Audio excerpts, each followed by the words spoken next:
guest, Dr. Pitchumoni. I have utmost pleasure in introducing you to this group.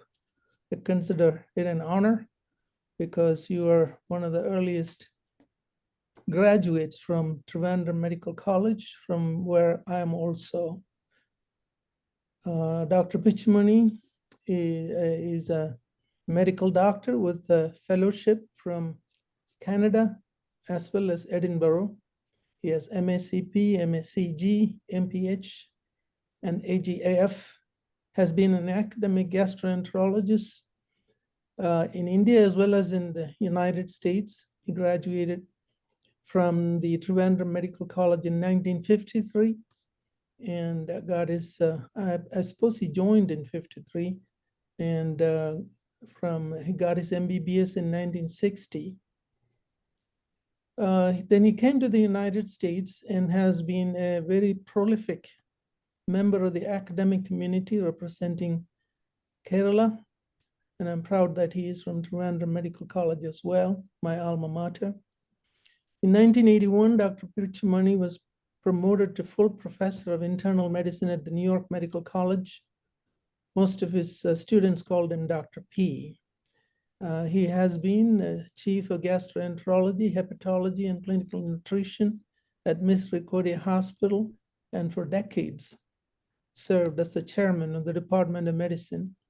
In 2002, he joined the faculty of St. Peter's University Hospital, a teaching affiliate of Rutgers, where he continued as the emeritus chief of gastroenterology and clinical professor of medicine, and taught internal medicine and gastroenterology.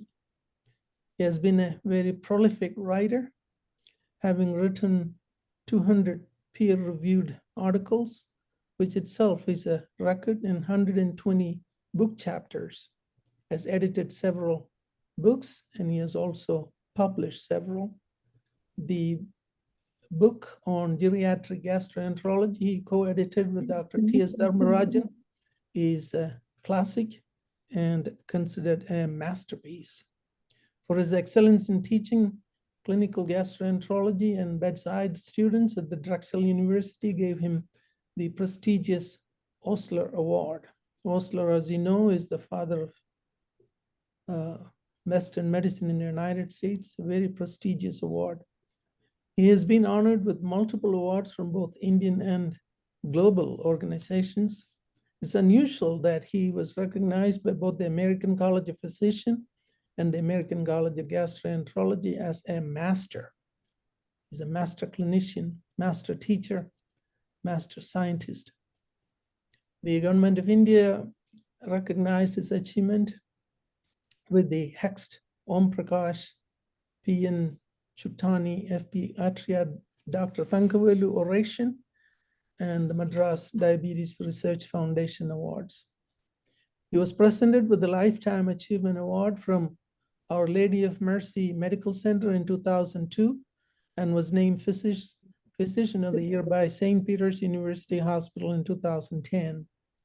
Dr. Pitchumoni was honored with the Legend of Trivandrum Medical College Award in March of 2025 by the Governor of the state, Honorable Rajendra Arlekar, in a special function.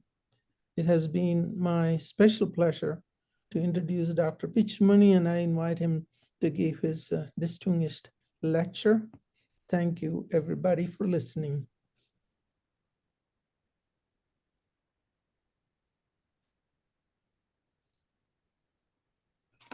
Oman, Yes, go ahead. thank you very, very much for the lengthy introduction. You took away some of my time. Let me start with my objectives for this talk. When I say a new organ was discovered, an organ should have a structure, it should have a function.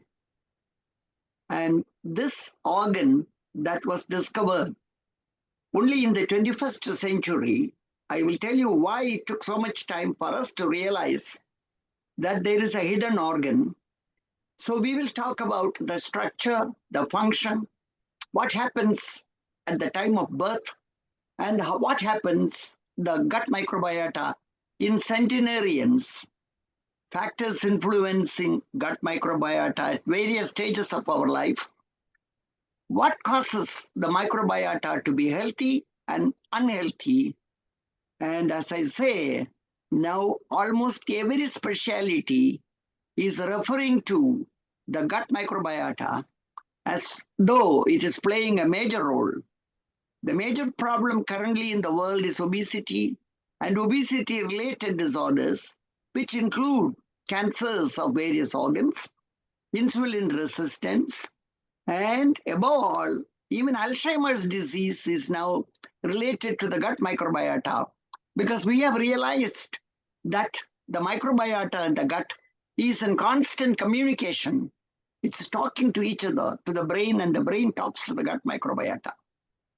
Now, I have to say, the purpose of my talk is just to give a superficial knowledge, not to go into the depth of science, because I am not capable of giving you the depth of science.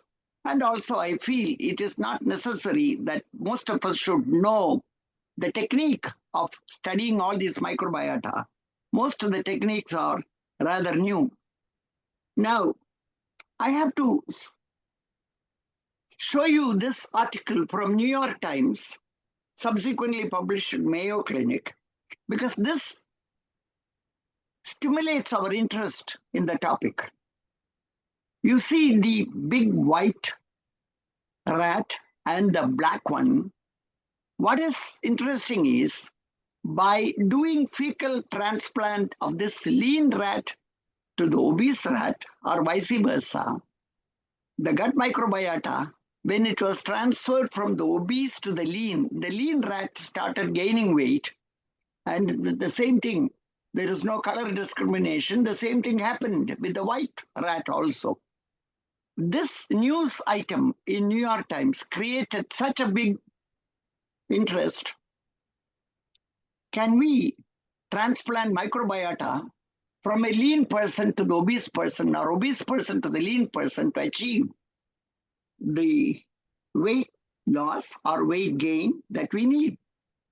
Now, this one, they later on realized that the obese mice have fewer bacteroides and more firmicutes. These terms only Dr. Elizabeth Maman will understand. And for all the others, it is like Ramachandran or whatever it is, Gopalan. Other than that, we have no special meaning. But I would like you to remember that bacteroides are good people and firmicutes are bad people, as the kids would like to hear when a movie is shown. Is he a good guy or a bad guy? So that is what we are going to do right now. Now, the gut microbiota and its possible relationship with obesity, appetite, energy extraction from carbohydrates, and insulin resistance are very important topics. Now, again, to stimulate your interest, I have to give you this example. The gastroenterologists in Chicago, they started infecting patients with Crohn's disease with Trichuris sui, a parasite, and they found the patients are improving from Crohn's disease. That is because these parasites with low morbidity, they are giving us kind of protection from autoimmune disorders. So this is a fairly recent article. Not that Trichuris sui has become the treatment of choice for Crohn's disease, but one has to realize that parasitosis is not always harmful to the person. In India, in 1960, when I left India, there was no Crohn's disease.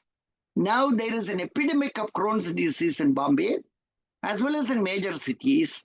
And they say it is mostly seen in the affluent children who are not exposed to the dirt or parasitic diseases in childhood. So now, if you look at this slide, until 2000, hardly 5 to 10 papers were published in the literature. Suddenly, there is an explosion of publications. And by 2020, we have reached 10,000 papers per year. And now in 2025, it is much more than that. Why did we take so much time? And what is the cause of this sudden outburst of interest in gut microbiota? That's because all along we have been focusing on the pathogens. The sickening bacteria are the bacteria and the viruses and the parasites which produce diseases. We did not care about the health promoting bacteria, parasites, or viruses. The antibiotic era, which started in 1942 with the discovery of penicillin by Alexander Fleming, and subsequent several antibiotics, created a feeling in the minds of the doctors as well as in the minds of the public that all microbes should be killed. And we developed a phobia for microbes. And our concept became that microbes, parasites, they should all be killed. And the microbe-free gut, microbe-free person, we thought would be healthier than the person with a lot of microbes in the gut. Now, what happened in 2000 was our technique of doing cultures, our technique of studying microbiota changed. Until 2000, we were using cultural methods, as Dr. Maman would know, and suddenly it became available that we could do the DNA sequencing methods, which became extremely cheap. Today, it costs only $100 to get a microbiota study by doing the genetic markers by DNA sequencing. Now, we know that we knew only about 20% of the microbiota in the gut. We did not know about 80% of the microbiota. Suddenly, we knew that the unknown microbiota are the one that we should be dealing with because they are health promoting microbiota. They participate in local immunity. That means the gut immunity. As most of us will know, the local immunity depends on IgA secretion, secretory IgA. The gut microbiota participate in metabolism, neurological health. And then we realized that antibiotic overuse is a cause of lack of microbial diversity.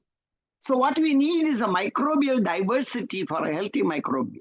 Suddenly we got interested, the industry got interested in the science, and they started selling probiotic, prebiotic, synbiotics, and everything that we do not know. The concept of microbiota, it started from perhaps from the Jains of India. They knew about microorganisms for 2000 years, and they were covering their mouth to protect themselves from microorganisms or to infect others from microorganisms. In BC, in the Greek literature also, they talked about unseen particles causing disease. In Ayurvedic literature, they have talked about krimi. They have actually talked about krimi-induced heart disease. That's very interesting that they did not know about what was krimi, but they have talked about krimi-induced heart disease. When did we in modern medicine start talking about bacteriology? Only after microscope was discovered by Van Leeuwenhoek. So our knowledge of microbiota came only in the last 300 years. Before that, we did not know about microbiota. And about viruses, we knew only in the last 100 years. This is the most surprising slide that you should know.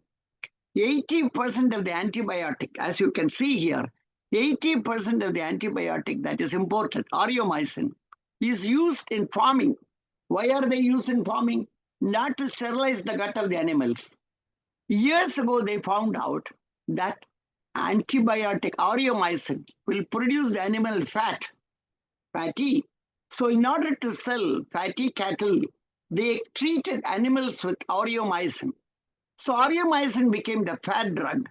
Now you imagine the same, put yourself or put myself in that position. If I am taking aureomycin regularly, I'm likely to become obese. This is Marvin Blazer. Marvin Blazer is an infectious disease chief. And he, in his book, Missing Microbes, he says that frequent use of antibiotics in children. Apparently, every kid gets antibiotic at least 2 times a year for earache. And by the time the kid reaches age 3, 6 to 10 times the kid would have received antibiotic. So now, is that really in my meat? What is this? Antibiotics. So antibiotics certainly cause weight gain. We did not know how it causes weight gain in those days, but we knew it was a fattening drug, the fat drug, that is antibiotic, aureomycin. It comes from India. So as I told you, we did not know about antibiotic because we did not have a good methodology prevented us from knowing all about gut microbiota.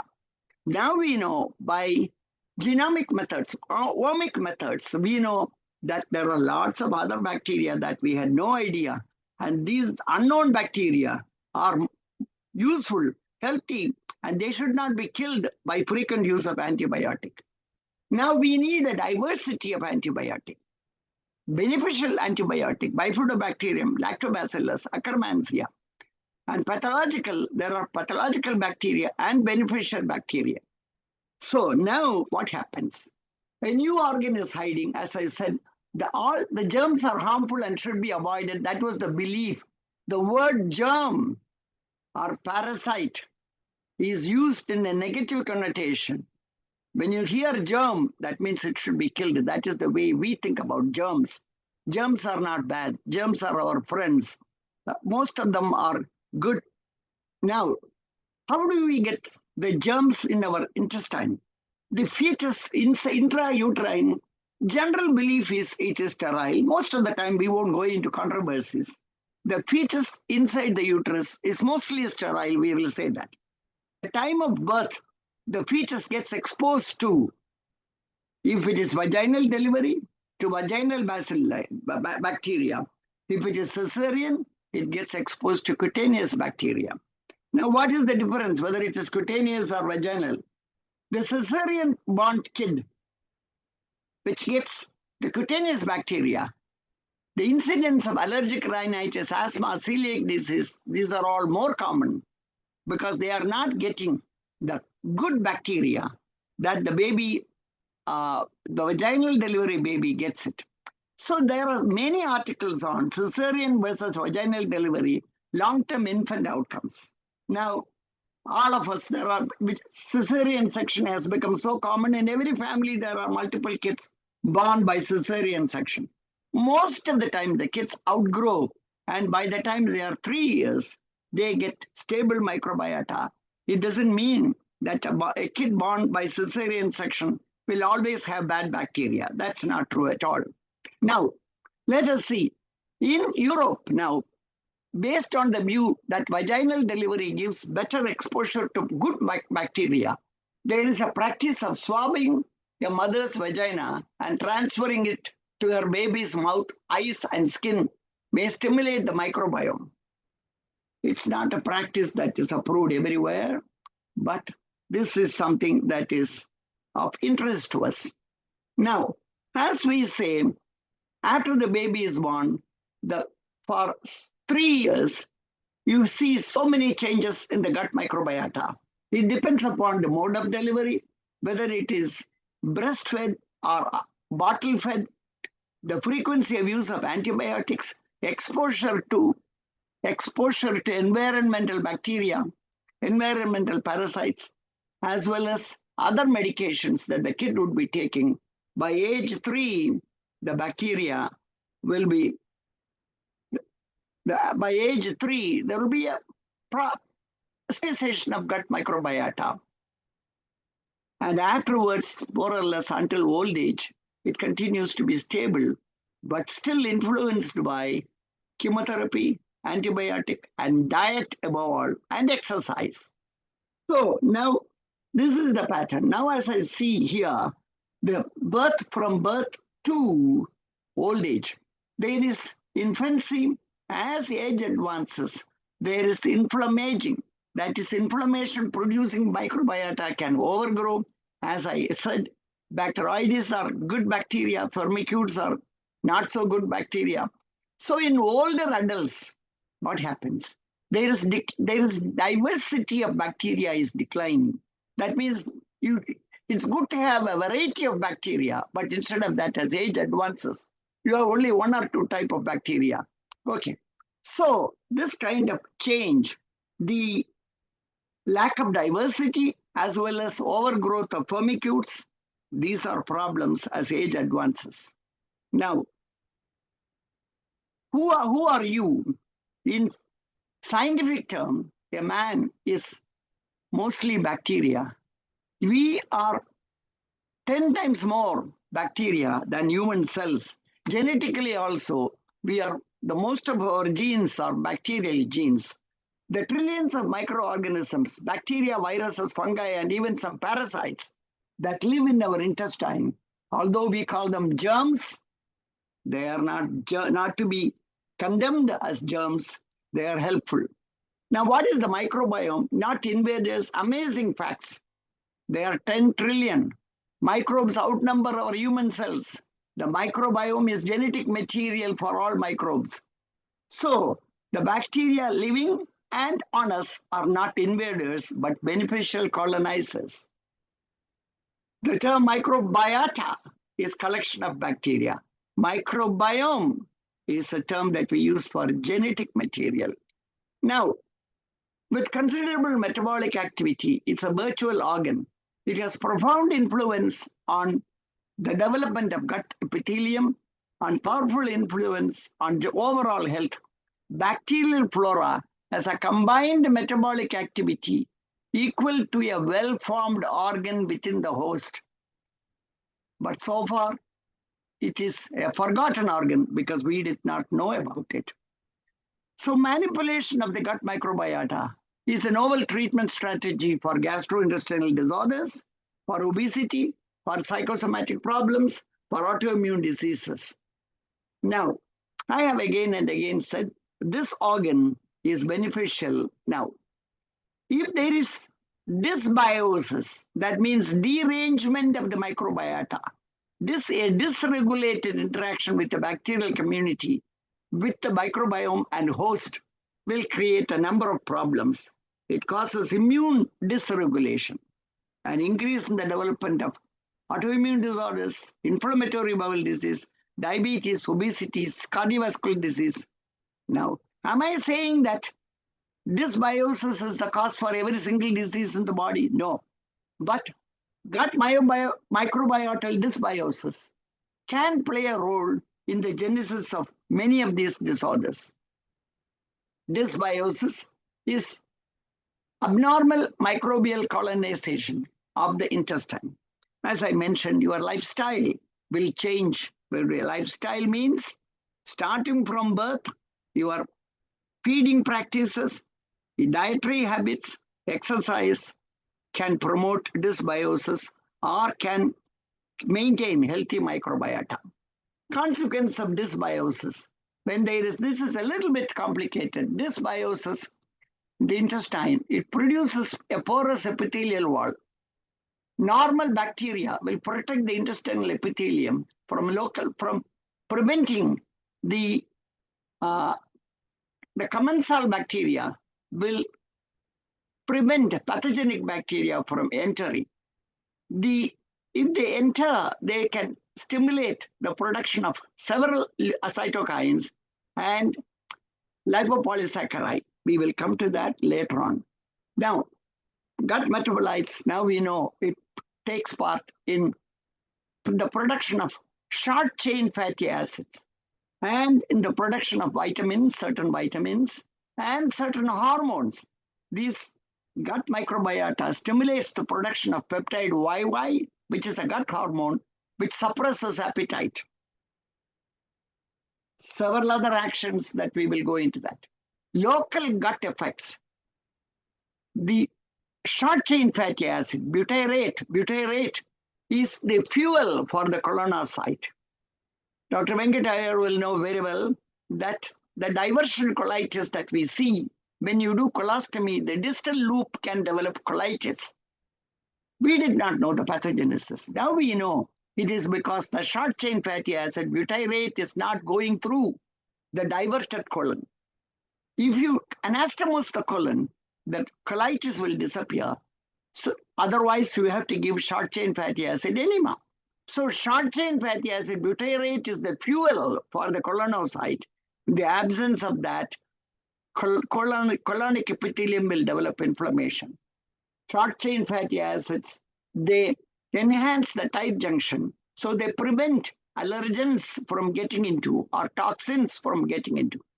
They also influence the motility and they give endocrine signals. Short-chain fatty acids modulate GLP-1. Most of us know GLP-1 today is commercially available GLP-1 regulating agents. GLP-1 stimulates the secretion of insulin. Peptide YY suppresses pancreatic secretions. Now GLP-1, if it stimulates GLP-1, that's in a physiological state, it is good. And the gut microbiota can appetite and glucose metabolism that we have said. So gut microbiota can promote healthy intestinal epithelium, and they can influence the production of gastrointestinal hormones, and they can also promote or prevent allergic reactions. The M cells, the mast cells, sample antigens from the lumen and deliver them to the lymphoid tissue. So the number of functions are there, and we talked about factors which influence gut microbiota: delivery, genetics, age, antibiotics, exercise, diet, and stress. And the functions, it will affect immune functions, metabolism, protection against infections, dietary absorption. Now I will just skip that.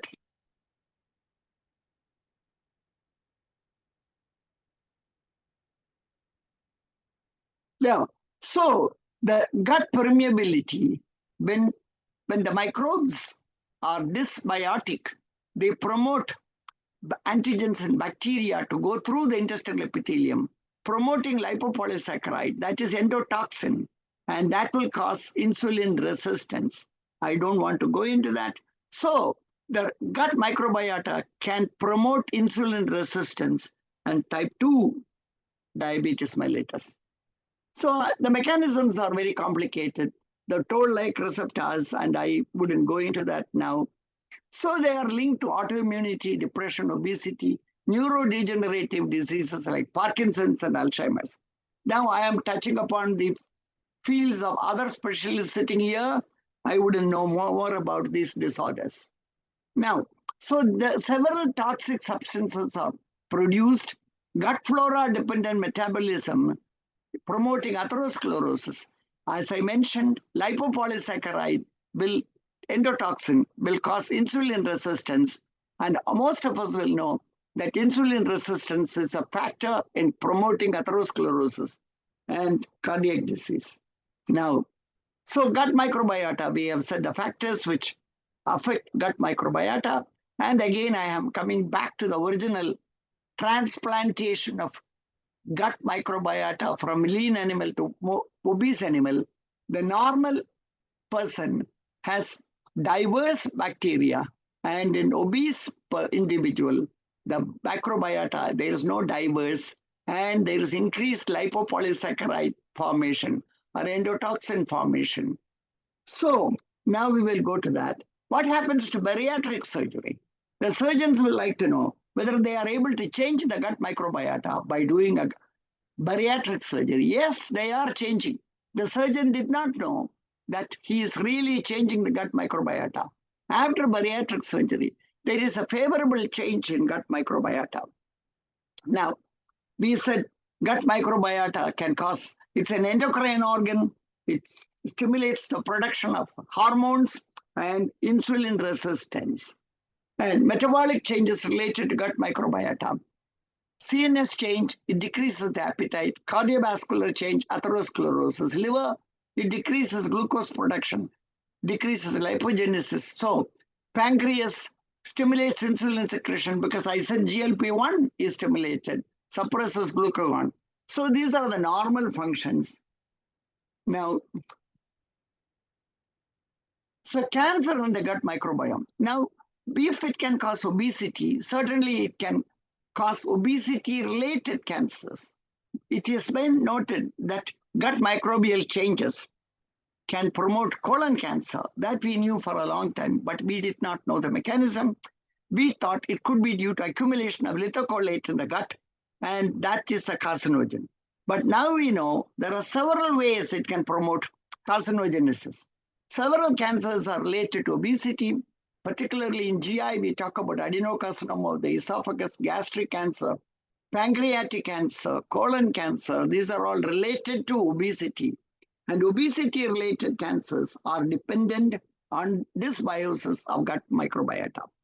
As I mentioned, colon cancer is one that is definitely related to dysbiosis. The increase in the incidence of colon cancer, now we do not know why there is a rapid increase. It is due to dysbiosis as a result of what, in the absence of a better term, westernization of diet. Now, the gut-brain axis is the two-way communication network between the CNS and the enteric nervous system. The largest nerve, the vagus means wandering, vagus, vagabond is the root. Vagus nerve, the largest nerve connecting the gut and the brain, transmitting electrical and chemical signals.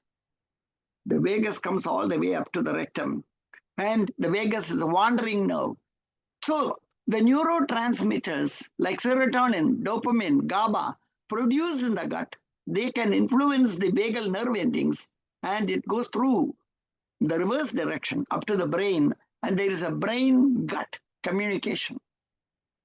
Now, gut microbiota and Alzheimer's disease. This is something, it is a primitive research, but still there is some suggestion that dysbiosis and imbalance in gut microbiota may contribute to disease like obesity, diabetes, neurological disorders, including Alzheimer's disease. These are all, at this time, too early to say whether there is a good connection or the connection is questionable. Now, why is it a new organ? Because we did not know about it, and now it is a new organ. It has multiple functions. Now, the therapeutic possibility. The question comes, can we change the gut microbiota? Can I take something to change the gut microbiota and lose weight? Therapeutic manipulation of the gut microbiota represents a novel approach for treating obesity. Use of prebiotics and probiotics may result in non-specific modulation of gut microbiota, the future treatment of obesity. Alterations in intestinal microbiota are associated with insulin resistance and diabetes. The restoration of a healthy microbiota may be a promising therapeutic strategy. Now we will see therapeutic approaches. Everybody in the community knows about probiotic because they go and buy probiotic. They don't know what they are buying. They buy probiotic. Most of the people do not know what is a prebiotic. Prebiotic is diet. Prebiotic is not an organism. Prebiotic is dietary fiber.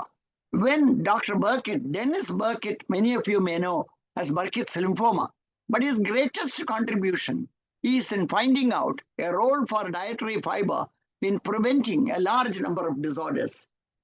Dr. Burkitt did not know anything about gut microbiota, but he knew that promoting the intake of dietary fiber will change the gut flora, and it will be beneficial if the person is taking dietary fiber. Now we know these fibers are the agents that give rise to short-chain fatty acids in the gut. That is prebiotic. Prebiotic is not organism, probiotic is organism. Now, immediately doctors jump to a therapeutic use of fecal microbiota. Fecal microbiota transplantation was started in the treatment of C. difficile colitis, where in the severe cases, it is certainly beneficial. I have performed quite a few, or I have seen my colleagues doing fecal microbiota transplantation with very good results. So obviously there is healthy gut microbiota and unhealthy gut microbiota. If transfer of healthy microbiota will produce relief of symptoms, that shows there is a big difference between the two types of microbiota. Now, what gives you gut microbiome? Years before, now in 1972, Senator McGovern proposed the American diet modification, for the first time, the government said that we should eat more fruits and vegetables, whole grains. It's so interesting. In 1901, the roller mills were introduced in this country. The roller mills took away all the covering, that is the fiber part of the grain. It removed the bran. And people started liking the white grain. And we lost our intake of fiber at all around 1901. That was the time diverticular disease started. Dr. Mayo writes to Dr. Osler asking him whether he has seen diverticular disease. Dr. Osler says he has seen only a few cases, a handful of cases of diverticular disease. In the beginning of the 20th century, there were only a few cases of diverticular disease. Now, every day you see hundreds of cases of diverticular disease. Now, the increased intake of fruits and vegetables, these are all things that we were advised to take by several people who did not know about gut microbiota, but they were in the right track. So, fermented foods, we will come to that, fermented foods. Now, several years ago, Dr. Mechnikov, he knew about something. He said intestinal putrefaction. He thought that food will get putrefied in the intestine and it could be stopped by certain use of certain bacteria, lactobacillus. He was the first one to think about it. Now we know that what we call poop therapy. Poop therapy is not a good word, but whatever it is, this fecal microbiota transplant is known to decrease insulin resistance, certainly C. difficile infection. So some metabolic benefits are seen with poop transplantation.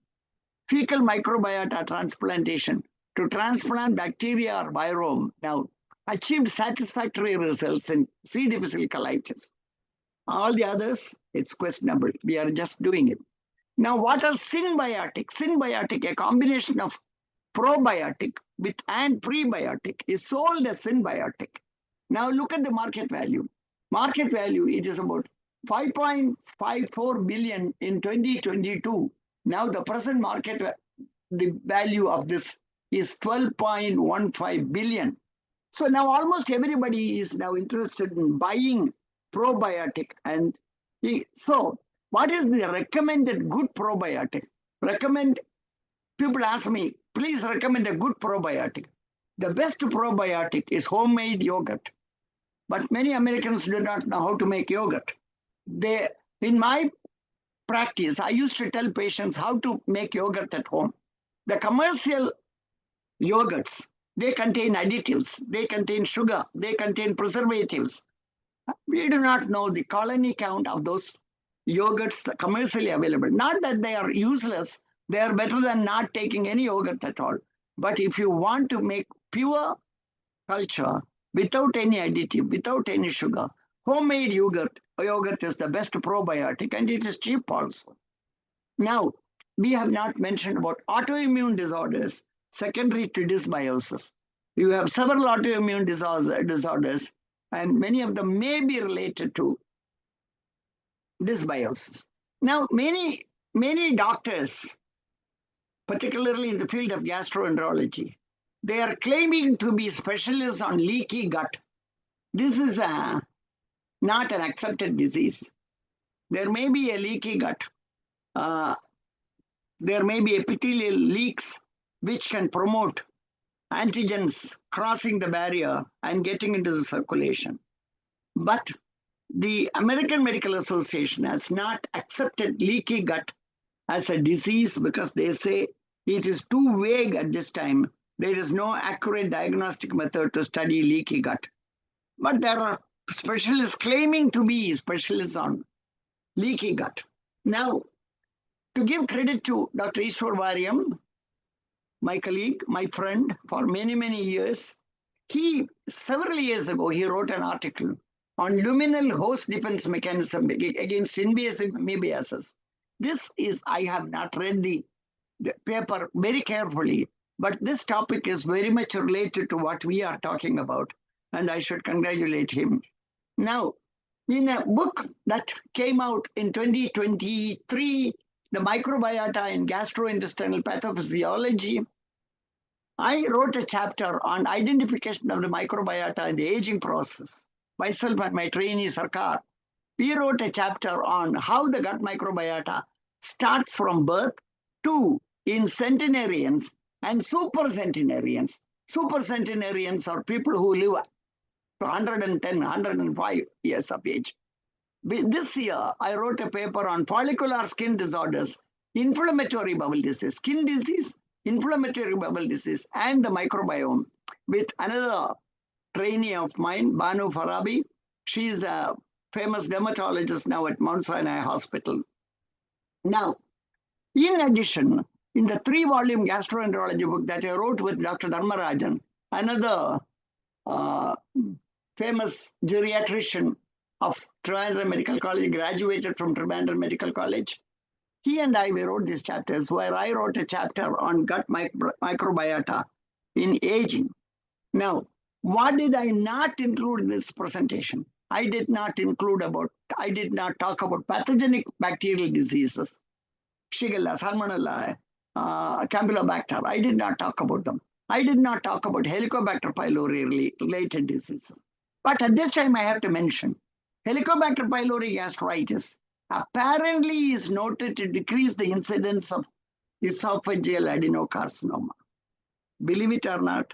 So even Helicobacter pylori gastritis is protecting us from esophageal adenocarcinoma.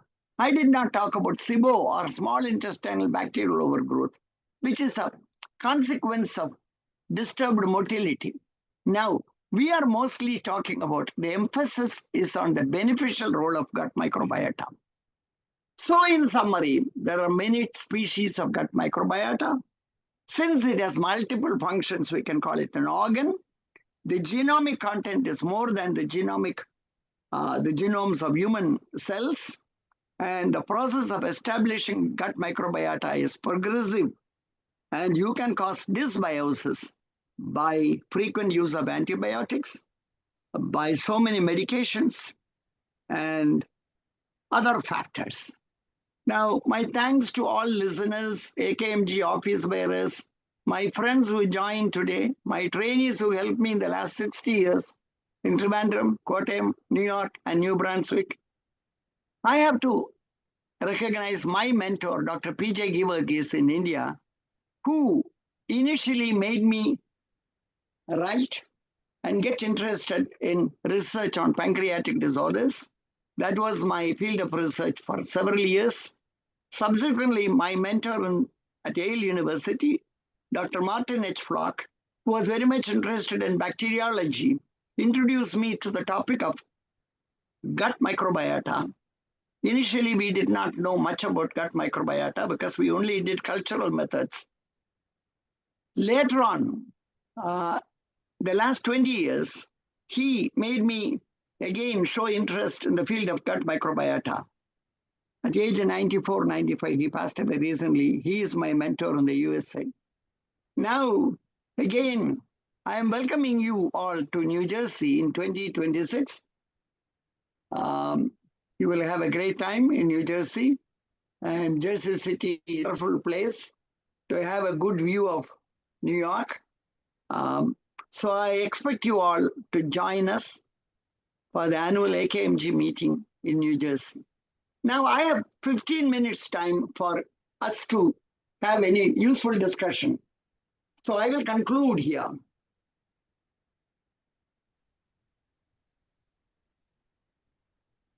Dr. Uman.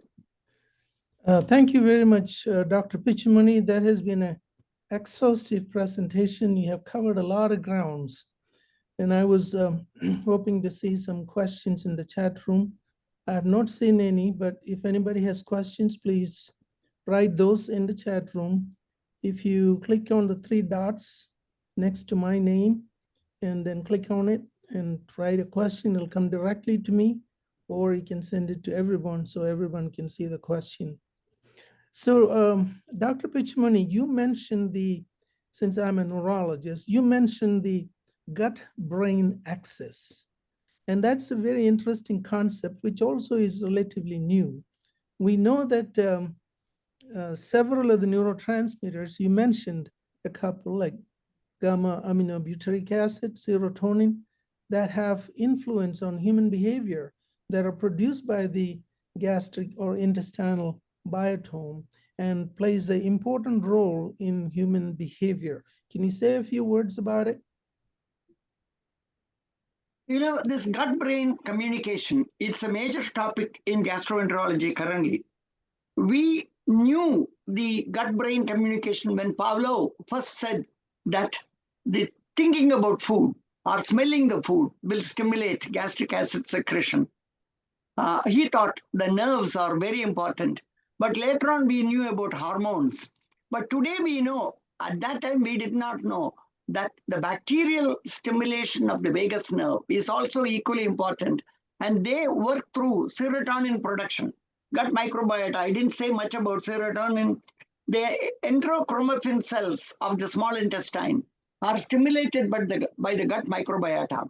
The enterochromaffin cells produce a number of hormones. Serotonin is one, and a number of other hormones are produced. The gut is a big endocrine organ. A number of hormones are produced by the gut. So these microbiota, they work through the endocrine. The appetite stimulation. Say, for example, appetite stimulation, there is only one hormone, ghrelin, that stimulates the appetite. All the other hormones, cholecystokinin, secretin, peptide YY, they all suppress the appetite. So at least in my field in gastroenterology, I know how the bacteria can stimulate or suppress the appetite. So that means that is my information about gut-brain communication. Thank Dr. you very Pitchumoni, much. this is I had a question. Very enlightening talk, first of all, well put together and delivered. I wanted to take a precision medicine angle on gut microbiota beyond GI and metabolic and inflammation you elegantly talked about. And you talked about the evidence that links the microbial metabolites like short chain fatty acids and bile acid derivatives to inflammation and even the cardiometabolic signaling. So I wanted to ask your thoughts about integrating those microbial metabolomic profiles for individualized risk prediction or therapy. In your view, how close are we to identify protective microbiota signatures that could be therapeutically useful? I know the question is coming from an authority on this topic, okay? Before I answer First of this all, question, I am not an authority. Before I answer this question, this was my inquiry today. If I can analyze my stool and find out the nature of gut microbiota that I have, will I be able to say what will be the kind of disease that I'm likely to develop? It is like astrology, okay? But it's science. It is real science. It is possible one day or other in the near future, you will be able to analyze the microbiota from the gut microbiota of individuals, and you will be able to decide the drug metabolism and the dosage of the drug each a patient should be taking, and the hormonal changes secondary to the altered gut microbiota. This is a very good opportunity. Right now, we are only talking about prebiotic consumption, but the real research is in doing genomic studies and find out whether we have good microbiota or what kind of microbiota we have and what are they likely to do. It's a great study. Thank you. Thank you, Dr. Pitchumoni. Compliments are pouring in, and there are also some questions. One of the questions is about what other than homemade yogurt will be a good prebiotic or probiotic? Yogurt is a probiotic. Everybody cannot eat yogurt but prebiotics are mostly vegetables, lentils, and they are all of vegetarian sources. It's not to promote vegetarianism here, but what I am saying is the source, what we consider undigested carbohydrate. These undigested carbohydrate, they are called functional foods today. They are not useless. Previously, they are known as in the Western world roughage to promote fecal weight. Now we know they are not roughage. They are like vitamins. They are functional foods. They have a function. These undigested foods reach the cecum. The right side of the colon is called metabolic colon, where the microbiota act upon the prebiotic, digest them, and promote short-chain fatty acids, butyrate, palmitate, and so these short-chain fatty acids are the stimulators for the hormonal changes that you see and for the local protection, mucosal protection. Thank you, Dr. Pitchumoni. There is a question about eating with hands versus spoon and fork. What is your opinion? I'm not an expert on that. It's a cultural thing, is whether you should. Dr. Marvin Blazer, before the COVID epidemic, he's a world-class specialist in infectious disease. He says that in childhood, extreme sterile practices that we adopt now, it's not to be advised. Right now, as you know, in our culture, when the elderly parents come from India, they are not allowed to touch the newborn baby without washing hands, without using sterile soaps and sterile paper wipes and everything. Marvin Blazer says, there is no place for these things in your house. This is his view. Apparently, during COVID times, it changed. We had to use extreme measures to keep ourselves clean and not transmit disorders. If that is the case, using hands is not worse than using spoons. In the Western culture, it may be considered, as you may know, when Oprah Winfrey went to India, she went for dinner with Ambani family, and she asked them, "Are you still eating with your hands?" Okay, so I cannot give an opinion on that. Thank you. There is a question about,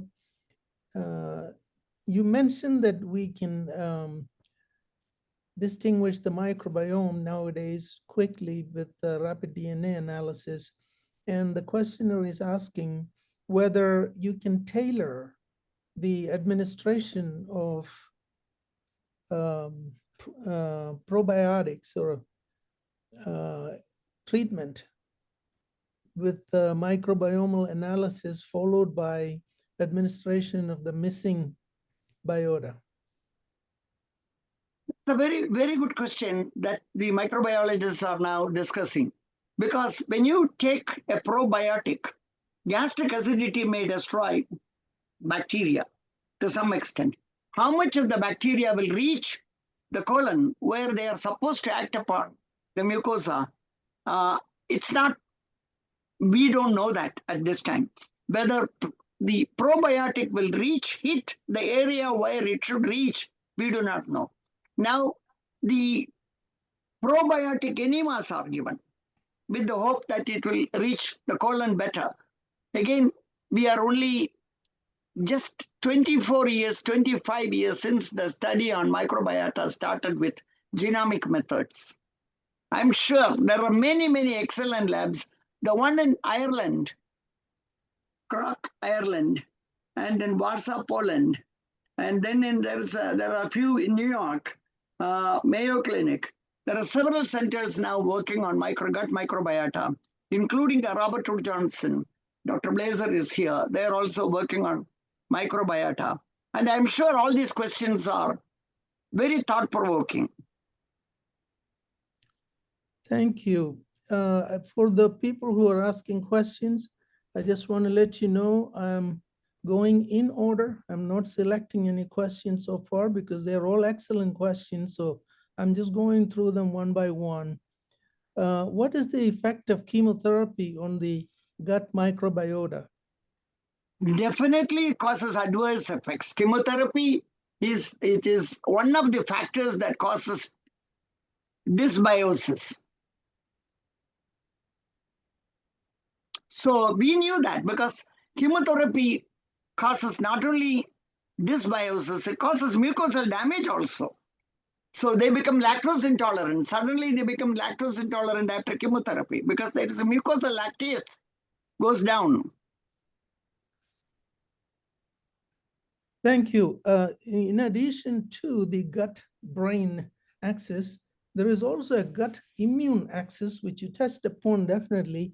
And there is some data that multiple sclerosis, which is a very, very bad neurologic disease, has something to do with the gut microbiome. Can you comment on that?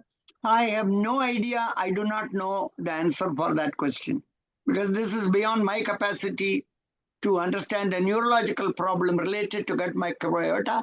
I know it exists. Parkinson's disease, Alzheimer's disease, motor neuron disease. So many of the neurological disorders, they are looking at their relationship with dysbiosis. But I have no knowledge of individual problem. Okay, well, thank you. The theory is that the immune processes are being constantly monitored in the gut as well, and there is feedback from the microbiomes into the immune system. And when that fails, of course, multiple sclerosis is a disease where there is a heightened immune response to the offending agents or the offending antigens. And of course, immune mechanism plays a great role in the microbiota. Being a modulator of immune mechanisms in the human body has something to do with, hopefully we'll know more about it later on. There is another question. What do you think about youngsters usually on unhealthy diet, taking probiotic pills like lactobacillus? Well, that would be lactobacillus. That's a question. I have to say that if you are on an unhealthy diet, the influence of that unhealthy diet will be much higher than taking a probiotic along with an unhealthy diet. So certainly that's a common sense answer. That's what I can give. If you eat unhealthy diet, definitely the gut microbiota will change adversely. But if you take probiotic, you are not sure whether the probiotic is even reaching the large intestine. The in other a way, question, it is good. In several doctors in India, when they give antibiotics, they prescribe a probiotic or they prescribe yogurt, consumption of yogurt. That has been going on for years in India. Thank you. Can you expound on the plant-based protein diet as opposed to animal-based protein diet? It's quite often we have discussed the plant-based food versus animal-based food. It is not, one is against the animal-based food, but there is general consensus that we have to substantially increase the plant products and substantially decrease the animal products, particularly red meat. The Europeans, they say, the consumption of meat in the US is so high, it produces acidic urine, and you lose calcium so much in urine. Americans need 1,200 milligrams of calcium a day, when Europeans need only 800 milligrams, because I don't eat steak, I don't eat non-vegetarian food. But here they say a steak is so heavy, so big compared to what you get in Europe, which is so small and tiny for the price that you pay. So the consumption of animal fat, saturated fat, animal fat is so high in this country. Obviously, the Senate in 1972, McGovern, he felt and his committee felt that we have to change our diet. Subsequently, there were so many changes. Even Mrs. Obama, she created a diet plate where she said more than half should be vegetables. She did not say that don't eat fish or don't eat meat. She did not say that. But the consumption of meat, certainly all people will agree, it has to go down. Thank you very much. It's 8:02, and thank you for the wonderful participation from the audience. And whether we go on or not is up to the president. Yeah. Dr. Yes. Variam Ishwar? Thank you. Dr. Pitchumoni, do you have time to take a few more questions, or should we wrap it up? I don't mind taking up, but it is, one or two questions more. Okay. Okay. There was one by my brother, Dr. Alexander Mammon. What about probiotic Alan? Alan, Alan, yeah. yeah, I looked at that and I asked several specialists in the commercial area whether they can compare one probiotic with another probiotic. The answer is, including what Dr. Martin Flock told me once, it is very difficult. And we have not cultured the commercially available probiotics to see whether they contain the type of bacteria that we need to have. They are all advertising 20 billion organisms and all kinds of things they give. But we are not sure what it contains and what is the effect of those additives, what is the effect of that sugar on the probiotic. We have no idea. At this time, it is very hard to give an opinion on commercially available probiotic. It may be better than not taking any probiotic. Definitely, for those people who are not interested in consuming yogurt, homemade yogurt, it's a good substitute. Thank you, Dr. Pitchumoni. Dr. Venkat has made a comment on eating with hands versus utensils. Maybe you can say something, Dr. Venkat, if you're still there, and conclude with your comments.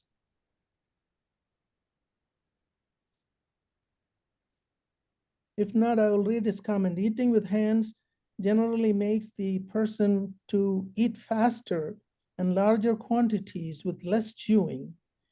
Eating with spoons allows the person to eat slower and chew more. So, of course, that certainly is a good comment. It's a common sense answer. It could be true. But for somebody who is familiar with the use of spoon and eating, he may not decrease the consumption of food just because he has to use a spoon and a knife or a fork. For us, it is true. For Indians, it could be true that we may consume more with your hands rather than with a knife and a fork. Okay. I just want to interject that, Preeta, can you please put up the CME slide to get the CME credit, I should say, if you don't mind, at the last slide? I just want to make sure we give that to the audience before we sign off. We will, for the AKMG members, it'll be available on the chats. And through email, you should have gotten it as well. All the others, you can get it right now. You can probably take a copy of this thing, of the slide. Now, I want to say a special thank you to Dr. Ullman for moderating this session, and to Dr. Pitchumoni, our first speaker for this series. I really appreciate both of you for taking it. As you're aware, as AKMG CME committee, these two gentlemen are our CME virtual vice chairs, and they will be working on bringing more lecture series throughout the throughout the year during my term as president. Once again, thank you so much for joining. And